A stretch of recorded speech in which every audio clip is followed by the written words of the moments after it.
Sila yang berhormat Pekan. Assalamualaikum warahmatullahi taala wabarakatuh dan salam sejahtera. Pertama-tama terima kasih kepada Datuk Yang di-Pertua kerana memberi peluang dan ruang untuk saya sama-sama membahaskan usul untuk membahaskan pembentangan bajet 2024 ini. Ini merupakan belanjawan terbesar negara sebanyak 393.8 bilion berlandaskan anggaran KDNK 4 hingga 5% dan deposit fizikal pada unyuran 4.3% bagi tahun 2024. Datuk Yang di-Pertua, salah satu masalah kita ialah dari segi kerjaan ialah menanggung kos pembiayaan setiap tahun begitu tinggi. Pekan mohon mencadangkan ke arah mengurangkan yuran pengajian institusi pengajian tinggi awam khusus untuk golongan B40,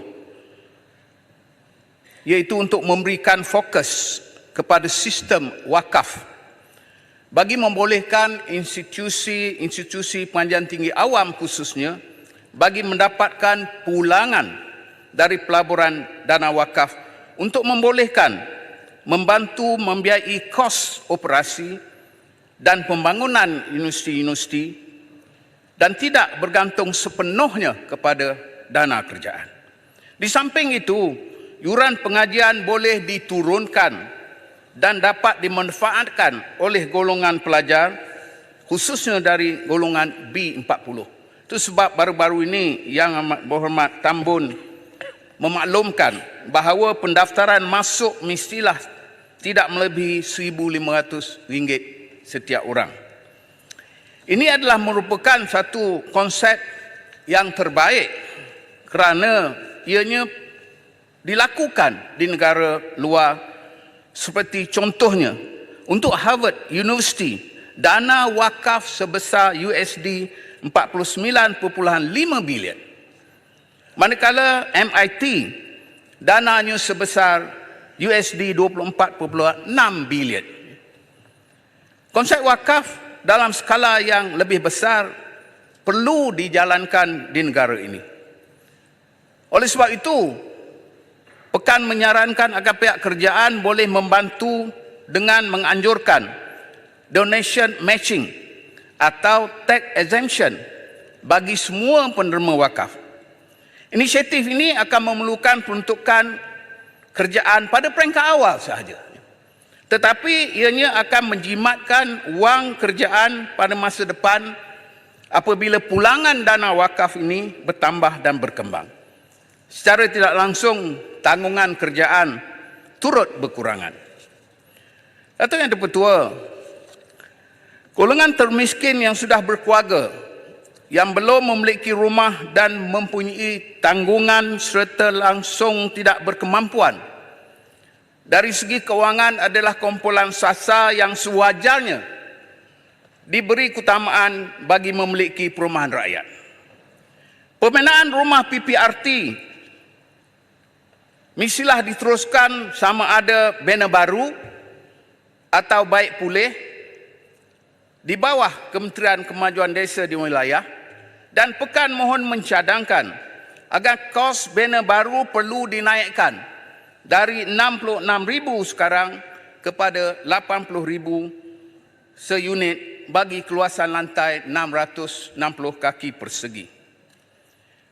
Sementara itu, Pekan juga mohon mencadangkan agar kos baik pulih rumah perlu juga dinaikkan dari RM15,000 kepada RM20,000 mengikut pasaran sekarang. Bagi kawasan operasi di bawah pihak berkuasa tempatan, pembinaan rumah baru juga berjumlah RM80,000 iaitu peruntukan daripada Kementerian Perumahan dan Kerajaan Tempatan hendaklah diteruskan. Usaha-usaha ini tidak akan berjaya tanpa kerjasama erat dengan kerajaan negeri, terutamanya dari segi penyediaan tapak atas tanah.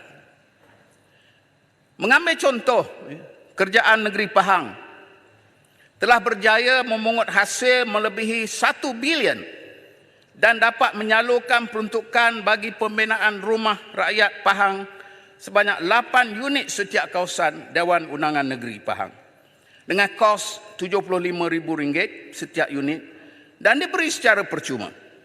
Oleh sebab itu, kerjaan yang stabil dapat menguntungkan rakyat. Kita tidak mahu ada kerjaan yang tidak stabil yang akan mengganggu gugat kepentingan rakyat dan perjuangan untuk kita menoktahkan kemiskinan terhalang. Itu yang dipertua. Pekan mengalu-alukan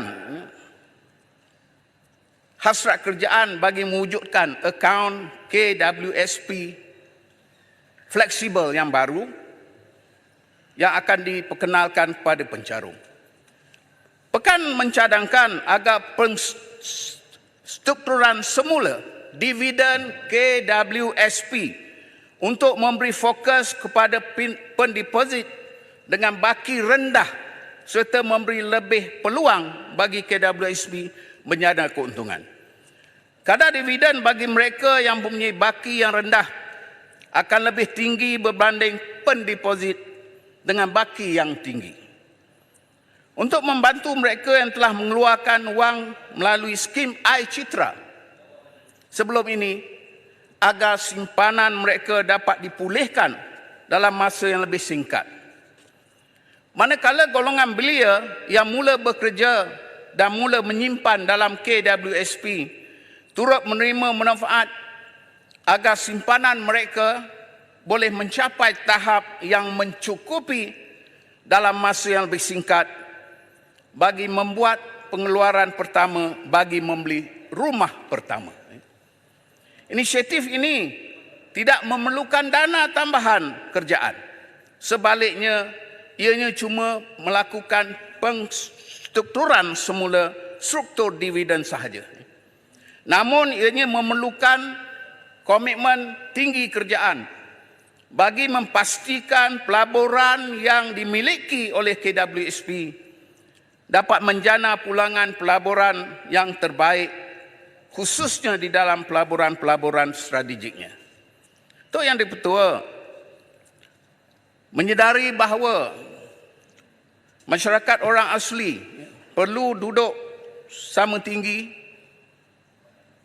berdiri sama rendah, maka kerjaan madani mementingkan kebajikan khususnya untuk masyarakat orang asli. Peruntukan 333 juta diperuntukkan termasuk program keusahawanan dan penanaman semula getah atau kelapa sawit.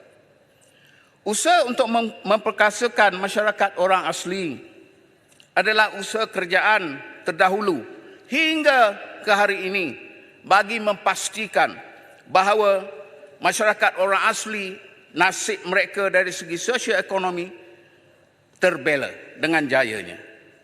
Pekan mohon mencadangkan perkara-perkara berikut bagi memastikan bahawa taraf sosioekonomi masyarakat orang asli dapat dipertingkatkan bagi memberikan suntikan kemahiran tinggi bagi menghasilkan kraf tangan bermutu dan bernilai tinggi seperti anyaman, mengkuang, buluh, rotan dan ukiran.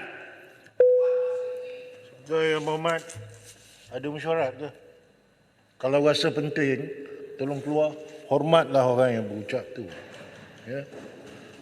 Teruskan Yang Berhormat. Ya, terima kasih.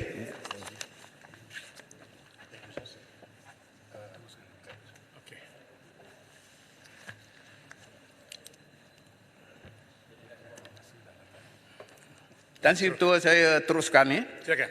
Untuk memberi suntikan kemahiran tinggi bagi menghasilkan kraf tangan bermutu dan menilai tinggi seperti anyaman, mengkuang, buluh, rotan dan ukiran. Apa yang kita perlukan ialah tenaga mahir ini perlu melatih dalam sesuatu kampung seorang ataupun berdua mereka yang mahir dalam bidang ini, dan kita mesti memastikan bahawa produk yang dihasilkan ini betul-betul bermutu dan boleh dipasarkan di pasaran antarabangsa. Hasrat untuk mengeluarkan satu produk bagi satu kampung juga dapat kita capai. Selain pada itu, suntikan ilmu keusahawanan untuk menjadikan masyarakat orang asli ini berjaya perlu juga kita usahakan. Bagi mereka-mereka yang berminat di dalam bidang keusahawanan kecil, kita kena pastikan bahawa mereka mampu berkembang dan berdaya maju.